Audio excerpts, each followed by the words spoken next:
Hello friends, welcome to ఆంగ్ల సంహిత YouTube channel. ఇవాళ మనం కొన్ని తెలుగు వాక్యాల్ని ఇంగ్లీష్లో ఎలా ట్రాన్స్లేట్ చేయాలో నేర్చుకుందాం. దుస్తులు ఆరుతున్నాయి. The clothes are drying. మనకి క్లోత్స్ కుట్టించినటువంటి వస్త్రాలు అయితే దుస్తులు అయితే మనం క్లోత్స్ అంటాం. అదే కేవలం క్లాత్ అనుకోండి, అంటే కేవలం గుడ్డ మాత్రమే అయితే దాన్ని మనం క్లాత్ అని ఇంగ్లీష్లో అంటాం. స్పెల్లింగ్ సేమ్ ఉంటుంది, ప్రొనౌన్సియేషన్లో చిన్న వేరియేషన్. ఎంత త్వరగా స్కూల్ అయిపోతే అంత త్వరగా నేను ఊరికి వెళ్ళిపోతాను. ఎంత త్వరగా స్కూల్ అయిపోతే అంత త్వరగా నేను ఊరికి వెళ్ళిపోతాను.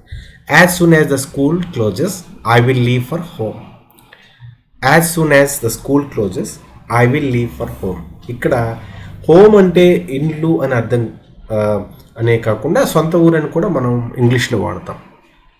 ఫీల్ హోమ్ అంటే కొంచెం కంఫర్టబుల్గా ఫీల్ అవ్వడం అని. అలా సొంత ఊరికి వెళ్ళడానికి కూడా మనం హోమ్ అనేటువంటి అర్థంలో వాడతాం. హౌస్ అంటే ఏదైనా 4 గోడలు కలిగినటువంటిది, ఏదైనా బిల్డింగ్ని, ఏదైనా గదిని మనం హౌస్ అనొచ్చు. కానీ హోమ్ అంటే కుటుంబంతో నివసించేటువంటిది, దాన్ని మనం హోమ్ అని అంటాం. అమృతం, దీనికి ఇంగ్లీష్లో సరి సమానమైనటువంటి పదం ఆంబ్రోజియా. తపస్సు చేశాడంట, చాలా కష్టపడి చదివాడు, తపస్సులా చదివాడు, దాన్ని మనం ఇంగ్లీష్లో పెనెన్స్ అంటాం. ఆ ఉద్దేశంలో, అలా చూస్తే, ఆ కోణంలో, ఇన్ టర్మ్స్ ఆఫ్. ఏదైనా మనం చెప్పాల్సినప్పుడు ఆ కోణంలో ఆలోచిస్తే అతని ఆలోచన మంచిదే అని అంటాం. అలాంటప్పుడు ఇన్ టర్మ్స్ ఆఫ్, ఈ విధంగా మనం ఎక్స్ప్రెస్ చేయాలి. నిన్నేంటి చాలా తొందరపడుతున్నావు, నిన్నేంటి చాలా తొందరగా ఉన్నావు. You are in a great hurry yesterday. You are in a great hurry yesterday. So ఇది ప్రశ్నగా అడిగాం కాబట్టి మనం స్పోకెన్ ఇంగ్లీష్లో you are in a great hurry yesterday అని ఇలా అడిగితే సరిపోతుంది. మనం క్వశ్చన్ ఫామ్లో అడగాలంటే why were you in a great hurry yesterday అని అడగవచ్చు. పెద్దల్ని గౌరవించాలి. You ought to respect elders. You ought to respect elders. ఈ ఆట్ అనేది మనం ఒక మోడల్ వర్బ్. ఆట్ అనేది ఎప్పుడు వాడతామంటే నైతికంగా మనం చేయాల్సినటువంటి పనులు.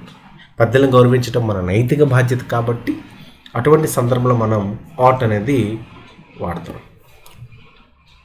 ఇంకా కాదనుకుంటా, లేదనుకుంటా, ఇలాంటి వాటిని ఎలా ఇంగ్లీష్లో అనాలో చూద్దాం. కాదనుకుంటా, ఐ డోంట్ థింక్ సో. ఈ మ్యాచ్లో చెన్నై గెలుస్తుంది. No I don't think so. లేదని అనుకుంటున్నాను, ఐఎమ్ ఎఫ్రైడ్ నాట్. ఏంటి ఇవాళ సాయంత్రం సినిమాకి రాగలవు అంటే ఏమో వీలు పడదు అనుకుంటున్నాను, ఐఎమ్ ఎఫ్రైడ్ నాట్. అలా చెప్పవచ్చు. అలానే ఆశిస్తున్నా, ఐ హోప్ సో. నీకు 10th క్లాస్లో మంచి మార్క్స్ రావాలి, అవును అలానే ఆశిస్తున్నా, ఐ హోప్ సో. నేను అలా అనుకోవటం లేదు, ఐ హోప్ నాట్. నేను అలా అనుకోవటం లేదు, ఐ హోప్ నాట్. చాలినంత సమయం ఉందా, తగినంత సమయం ఉందా, లేదా సఫిషియంట్ టైం ఉందా అని అడుగుతాం కదా, దాన్ని మనం is there enough time, is there sufficient time అని మనం అనొచ్చు. నా నమ్మకం అదే, ఐ బిలీవ్ సో. నా నమ్మకం అదే, ఐ బిలీవ్ సో. వర్షం పడుతుంది అనుకుంటున్నావా, వర్షం వస్తుంది అనుకుంటున్నావా. Do you think it will rain. Do you think it will rain. At, ఇప్పటికీ లేదు, ఈ సంవత్సరం ఇంకా ఇప్పటి వరకు వర్షం రాలేదు. ఎట్ టు కమ్, ఇంకా రావాల్సి ఉంది. ఇలా ఎట్ అంటే ఇప్పటికీ లేదు. విజావీజ్, ఇది చూడండి. విజావీజ్ అంటే రెండింటినీ పోల్చి చూస్తే, ఏదైనా 2 వస్తువులు, 2 ప్రాంతాలు, 2 ఆలోచనల మధ్యన భిన్నానికి పోలిక చెప్పడానికి మనం విజావీజ్ అని వాడడం జరుగుతుంది. ఈవెన్ కూడా, ఈవెన్ ఇన్ సమ్మర్, ఎండాకాలంలో కూడా. ఫీడ్బ్యాక్, స్పందన. ఏదైనా పని జరిగిన తర్వాత, ఇప్పుడు మన వీడియో తర్వాత మేము ఫీడ్బ్యాక్ ఇవ్వమని అంటాం, బాగుందా లేదా, బాగలేకపోతే బాగలేదని చెప్తారా, బాగుందంటే బాగుందని లైక్స్ కొట్టడం, కామెంట్స్ అవుతుంటాయి. కొంతమందికి నచ్చకపోవచ్చు. సో ఇవన్నీ ఫీడ్బ్యాక్ ఇస్తుంటారు, దాన్ని బట్టి మన వీడియోస్ ఇంప్రూవ్ అవుతుంటాయి. అలాంటిది వాటిని స్పందన అంటాం. రెఫ్యూజల్, అసమ్మతి, తిరస్కరణ, అసమ్మతి.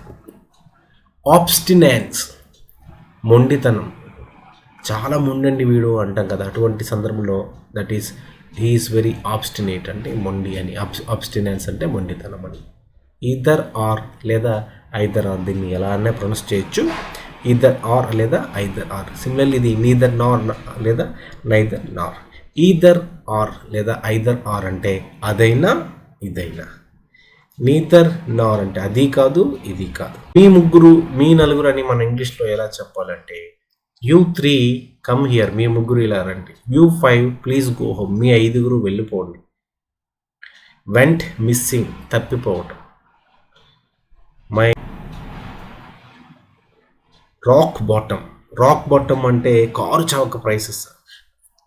He purchased a car at rock bottom prices. చాలా చీప్గా దొరికిందని చెప్పడానికి కారు చౌకగా దొరికిందని రాక్ బాటమ్ అంట. స్ట్రైక్ అ డీల్, ఒప్పందాన్ని కుదుర్చుకోవడం. స్ట్రైక్ ఎ డీల్ అంటే ఒప్పందాన్ని కుదుర్చుకోవడం. ఐ ఆమ్ ఫ్లాటర్డ్, నువ్వు మెచ్చుకున్నట్లు అనుకుంటున్నాను. ఫ్లాటరీ అంటే ఏమంటాం మనం? పొగడతలు, మునంగి చెట్టు ఎక్కించడం అంటాం కదా, అది. నువ్వు మెచ్చుకున్నట్లు అనుకుంటున్నాను, ఐఎమ్ ఫ్లాటర్డ్.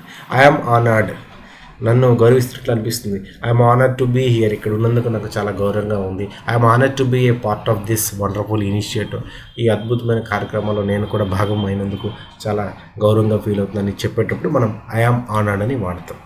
హెచ్ సైలెంట్ కాబట్టి ఆనర్డ్ అని మనం పలకాల్సి ఉంటుంది. ఐఆమ్ ఆబ్లైజ్డ్, నేను మీకు రుణపడి ఉంటాను. ప్లెజెంట్రీస్, ఎవరైనా మనకి కలిసేటప్పుడు కుశల ప్రశ్నలు అడుగుతాం కదా, దాన్ని ప్లెజెంట్రీస్ అంటాం. కుశల ప్రశ్నలు లేదా పలకరింపు మాటలు లేదా పరామర్శ. సో ఈ విధంగా నిత్యం మనం ఉపయోగించినటువంటి కొన్ని మన తెలుగుకు సంబంధించినటువంటి పదాలకి ఇంగ్లీష్లో ఏమంటారు నేర్చుకున్నాం. If you have any doubts please comment in the comment section. Please subscribe to ఆంగ్ల సంహిత యూట్యూబ్ ఛానల్.